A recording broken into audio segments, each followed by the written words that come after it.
Ej, hold nu op. Jeg var egentlig på vej ud for at gå en tur. Jeg er slet ikke klædt på til at være i haven. Og ja, så kom jeg i gang med at tage gulerødder op.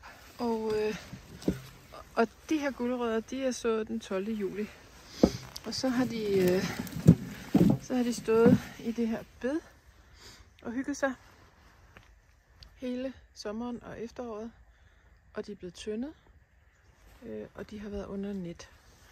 Og det er simpelthen måden at gøre det på, hvis man gerne vil have en stor og regelmæssigt formet gulerod, som holder rigtig godt hele vinteren. Men nu tager jeg dem ind, fordi jeg kan se, at der begynder at være en lille smule knæveraktivitet i køkkenhaven.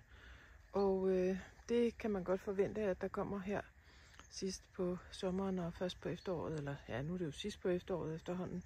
Vi er i november måned nu. Det har været særdeles mildt, og derfor så tænker jeg også, at indtil nu, der har der været masser af mad andre steder. Men hvis vi gerne vil have vores rodfrugter for os selv, så skal vi have dem ind nu.